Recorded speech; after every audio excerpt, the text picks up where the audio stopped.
idin salaamay asxaabta. Waa anigoo ah Biku iyo mar kale iyo barnaamijkan Sisimi Sheeko. Allah waan jeclahay akhrinta buugaagta. Haddana waxaan akhrinayaa buug cajiib ah. waxaana buugga loogu magac daray Safiya Yarey iyo u dabaaldegga Ciidul Fidriga. haddana aan dib uga laabto akhrinta buugga. Allah waa maxay codkaasi? buugga maba akhrin karo anigoo maqlaya buuqan. Elmo muxuu ahaa codkan baxaya? Elma garanaya waa codka biyaha dhibcaya. Elmo biyo xagee ka dhibcaya? biyuhu waxay ka dhibcayaan tuubada oo Elmo wuxuu isku dayay inuu xiro laakiin wuu xiri kari waayey. Elmo waxaa laga yaabaa inaadan si fiican u xirin. ka wareeg balan anigu xire. way fiican tahay in biyaha la dhaqaaleeyo. Allah muxuu u xirmi laayahay? malaha tubadu way jabtay. Haddaba Biku maxaan samaynaa? biyihii way khasaarayaane. waa runtaa Elmo, waxaan u baahannahay biyo nadiif ah oo aanu cabno, weelasha ku dhaqanno kuna qubaysanno. biyuhu waa lagama maarmaanka nolosha. waxaa loo baahan yahay in la dhaqaaleeyo. haddaba asxaabay, sidee biyaha loo dhaqaaleeyaa?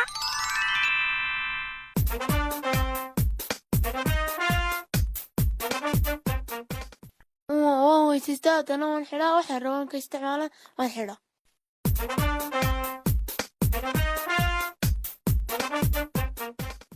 intaa cabo ku weysaysto wejiga ku maarto ayaa xidhaa.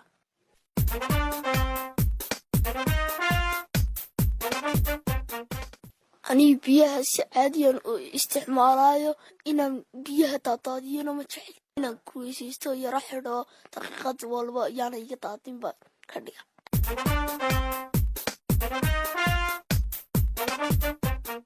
ترتع مدني مدن وانا عديني ووتيدا مدني مدن وان حدا إنا دادني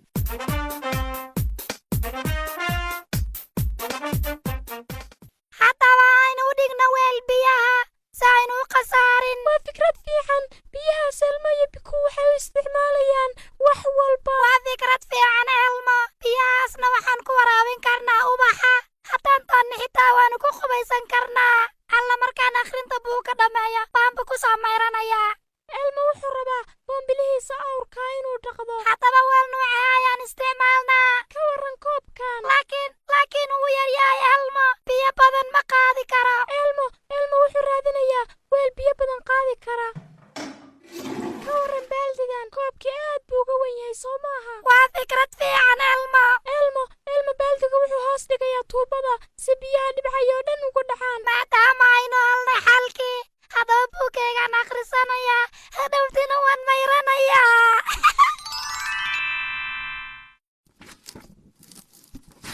wah Safiya Yar waxay ugu dabaaldegtay ciidda si aad u qurux badan.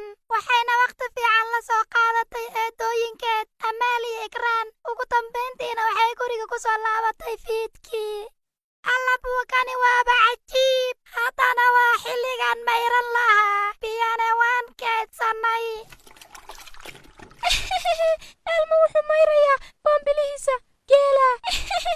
alla fiiri siduu nadiif u noqday.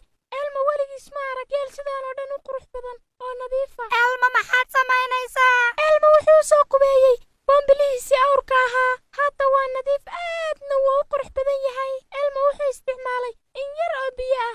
Biku biyo badanna way ku hareen haddaad doonaysid inaad qubaysato. waad mahadsan tahay Elmo.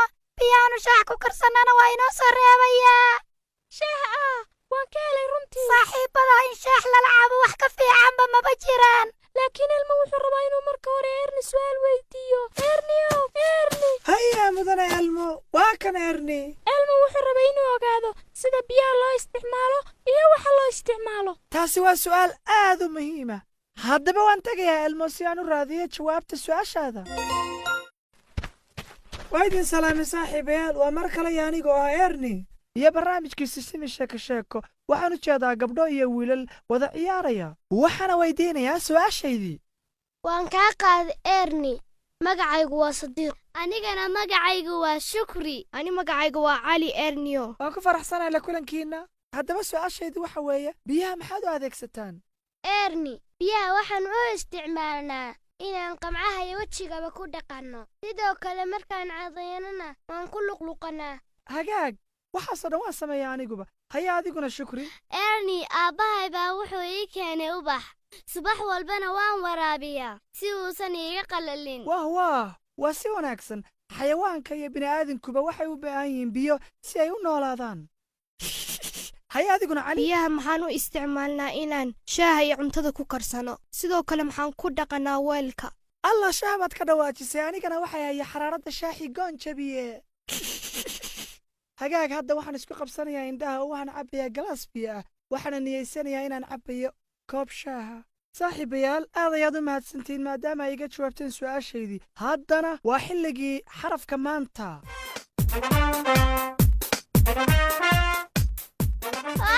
salaami asxaabey oo anigoo ah saaxiibtii naabi kana soo dhawaada barnaamijkeenna sisimi sheeko sheeko xarafkeenna maanta waa ka waxaana laga dhawaaqaa ka haddaba ila dhaha ka kow haddaba asxaabey maxaa kaloo ka bilowda xarafka ka elma wuu garanayaa wax ka bilaabma xarafka ka haa ka kalluun allahna waan garanayaa anay kaloo ka bilowda xarafka ka waana kursi aad naadsantihiin labadiinuba haddaba waxaan rabaa inaan saaxiibinkaga qaado kaamiradayda allah kaamiro waxay ka bilowdataa ka haddaba asxaabey maxaa kaloo ka bilowda xarafka ka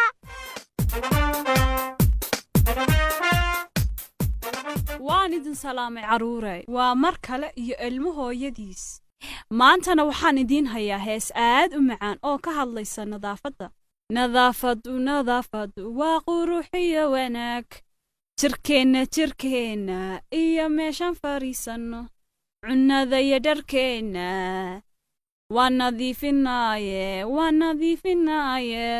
nadiifinaa gurigeenna waan nadiifinaa waddooyinka markaynu ciyaarno waa inaan gacmaha dhaqannaa nadaafaddu waa caafimaad waan idin salaama dhammaan asxaabta waa mar kale ee ciyaartii beers maantana ciyaartu waa ciyaarta cirka eega haa cirkana eegaya idinkana waxaad ii sheegaysaan waxa ka muuqda haye taas maxay u muuqataa ciyaar maada haddaba aan bilowno haa waa maalin cad cirkana eegaya haye wax iftiimaya maxaa ka muuqda waxaa ka muuqata qorrax haa waa sax wax kaloo cad ma ka muuqdaan cirka haa daruuro haa waa sax carruuray waxaan arkaa qorraxdii iyo daruurihiiba hadda waa habeennimo cirkana waan eegaya wax wanaagsan maxaa idinkaga muuqda cirka waxaa noo muuqda dayax haye waa markii ugu dambaysay cirkaana eegaya waana habeen maxaa ka warwarqaya cirka ama ka kaahaya waxaa noo muuqda xiddigo wah aad ayaad ugu fiicantihiin ciyaartan maad ayay ahayd inaan cirka isla wada eegna dhammaanteen waad ku mahadsantihiin sida quruxda badan leh ee aad iila ciyaarteen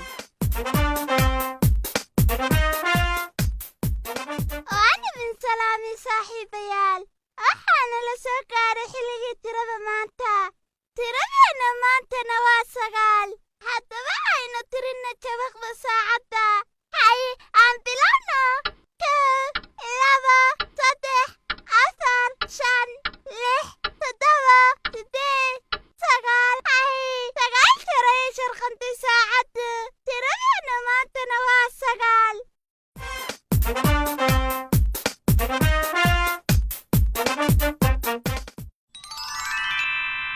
elmo iminkana waxaynu soo gaadhnay wakhtigii sheeko haa sheeka xariiro elmo wuxuu diyaar u yahay inuu dhegaysto sheekada aabe haddaba aan kursiga soo dhawaysto maanta waxaan rabaa in aan kaaga sheekeeyo sheekadii 2 shimbirood iyo biyaha beri hore waxaa jiray 2 shimbirood oo yaryar oo deris ku ahaa geed waxay buul ka dhisteen 2 meelood oo iska agdhow buulalkoodu aad ayay u fiicnaayeen oo habeenkii ayay isu heesi jireen dabadeed maalin maalmaha ka mid ah ayaa waxaa ka soo agdhowaaday gorgor weyn oo buul ka dhistay meel ka sarraysa alla gorgorku muxuu sameeyey aabe habeenkii ugu horreeyey tan iyo markii uu gorgorku yimi shimbirihii waxa ay bilaabeen in ay heesaan sidii caadada u ahayd laakiin gorgorkii waa uu ku qayliyey waxa uuna ku yidhi aamusa madaxa ayaad iga cunteen hurdadii ayaad iga qasteen ma dareemaya hagaag allah oo shimbirihii yaryaraana maxay sameeyeen aabe wayna joojiyeen heestii habeenka sababtoo ah waxay doonayeen in ay noqdaan daris wanaagsan waxay isdhaheen berrito gorgorku waxa uu dareemi doonaa deganaansho kadib ayaynu heesteenna sii wadan doonnaa habeenkii labaad ayay waxay bilaabeen in ay heestaan laakiin sidii oo kale ayuu gorgorkii ugu qayliyey mar labaad oo markaas shimbirihii masaakiinta ahaa maxay sameeyeen shimbirtii koowaad aad ayay u cadhootay oo waxay tidhi innagaaba meesha uga soo horraynaye sidee ayuu inoogu maamuli karaa laakiin shimbirtii labaad waxay tidhi waa inaad dulqaad yeelataa way adag tahay in meel kale loo guuro waa inaynu jaanis siinno haddaba kadib maxaa dhacay aabe haddaba miyay ogaadeen habeenkii xigay ayay shimbirihii waxay bilaabeen in ay heesaan gorgorkiina waa uu qayliyey sidii uu horeba u samayn jiray shimbirtii koowaad waxa ay u diyaargarowday in ay duusho oo u sheegto gorgorka inuu raadsado bool cusub shimbirtii labaad ayaa waxay tidhi sug oo ka fikir waxa uu gorgorku inagu yidhi waxa uu noo sheegay in aanu dareemin xasillooni oo aynu madaxa kaga qaylinnay ku darso oo nafteenna uun baynu ka welwelaynay oo weli ismaynu weyddiin waxa haysta gorgorka alla waa sidaa sababta uusan gorgorku u dareemayn deganaansho iyo caafimaad haa runtii waxay u duuleen boolka gorgorka waxayna dhaheen waannu ka xunnahay in aannu hurdada kaa qasnay waxay u muuqataa inay wax khaldan yihiin sidee ayay wax u jiraan gorgorkiina waxa uu ku jawaabay sidii aan halka u soo degayba wax biyo ammaanan helin oo aan cabbo kulligeen waxaan u baahannahay biyo nadiifa si aan u helno caafimaad waa sax elmow shimbirihii yarraa waxa ay tuseen gorgorkii sida ay biyaha ku helaan waxayna u sheegeen in ay ka helaan dharabka dul saaran caleemaha geedka subaxii iyo habeenkii haddaba gorgorkii ma helay biyo ku filan uu cabbo haa elmow wuu helay biyo ku filan waxa uuna dareemay deganaansho iyo qanaaco habeennimadii ayuu labadii shimbirood u yeedhay waxaana uuga mahadceliyey sida ay ugu fududeeyeen inuu helo biyo nadiifa waxa uuna ka dalbaday in ay u qaadaan heesihii macaanaa si uu hurdo fiican u helo aabe miyay u heeseen oo miyay u heeseen aabe haa way u heeseen labadii shimbirood oo yaryaraa iyo gorgorkiina waxay noqdeen saaxiibbo darisa oo wada jira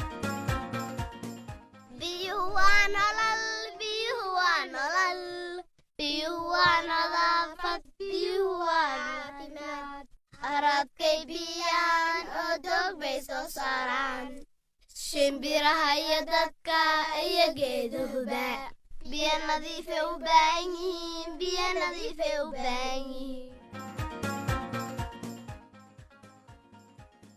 waan idin salaanay asxaabay maanta elmo iyo biku waxay sameeyeen biyo tashiilid haa xarafkii maantana wuxuu ahaa kaman haddaba asxaabay ma xasuusataan tiradii maanta ee ay inoo soo jeedisay abi haa waxay ahayd 9 haddaba asxaabay waad ku mahadsantihiin sida quruxda badanne ee aad noogala qayb qaadateen barnaamijka sisimi sheeko haddaba nooli kulanta asxaabay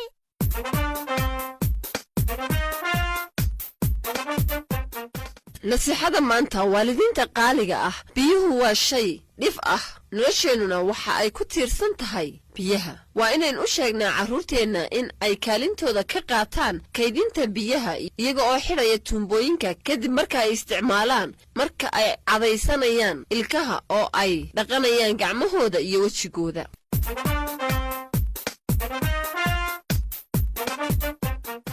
carruurta qaaliga ah ujeeddooyin noocee ah ayaad u isticmaashaan biyaha naga soo waca nambarka watsapka noogana soo jawaaba su'aashan waxaad noogu soo gudbin kartaan nambarkaas afkaartiinna iyo soo jeedintiinna waxaanad ka dhagaysan kartaan barnaamijka sisami sheeko etoobiya rediyo fana soomaaliya star f m kenya star f m